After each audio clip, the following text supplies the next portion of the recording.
A man's death is raising questions in Denton County. Thanks for joining us. I'm Grace Reyes. Parking on campus is hard for students, but now there are 5 new solutions to parking on campus. Here's what I found. Today is Election Day. I'm Grace Reyes. I'm here live at the Denton Civic Center, where most of our Denton voters have came here to vote.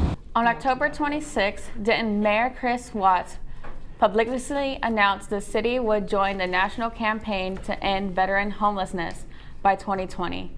Here's what I found out. Since Denton is a much smaller city than Dallas or Fort Worth, you would think there is very little to do. Here are some of the places I found in the area. The UNT Police Department is hosting their first safety fair for UNT students starting Wednesday morning at 10 at the Union South Lawn. The fair is going to include the Texas Department of Transportation and the Texas Alcoholic Beverage Commission. While the safety fair is only one day, UNT's police department has several free campus safety programs throughout the year for students. Grace Reyes, NT Daily News.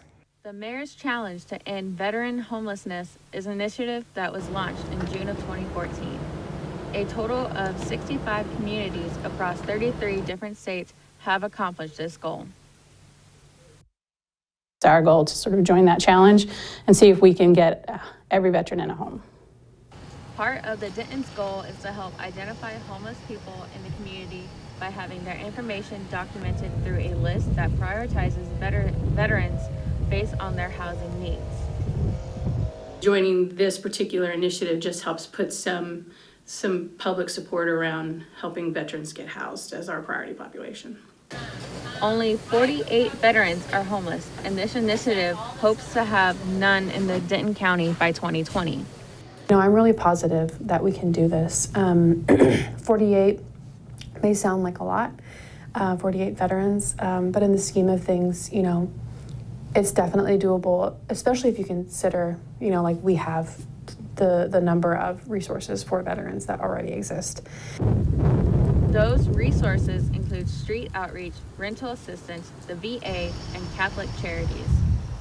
The City of Denton is also asking landlords to open their doors to the homeless by lowering barriers to housing. Someone who's experiencing homelessness usually has faced an eviction or some other issue that makes it harder for them to get housing in general, and we call that a barrier to housing.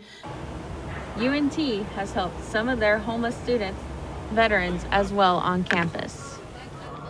We have homeless veterans that come in here, and UNT has always stepped up, and whether it's giving them a dorm room, emergency situations, or if they're not getting paid by VA, so there's a lot to it.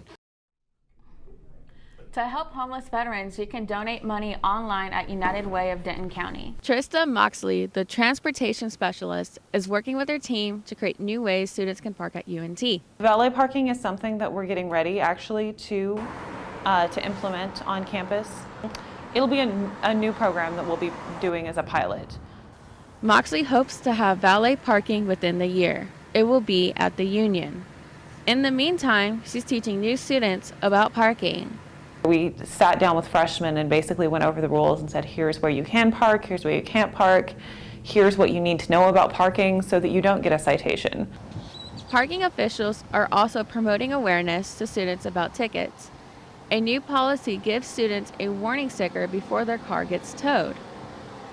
Darian Johnson runs for UNT's cross-country team. She practices on Fouts Field from early in the mornings. And it's still dark at 6:15, so I do feel more comfortable driving to Fouts rather than walking.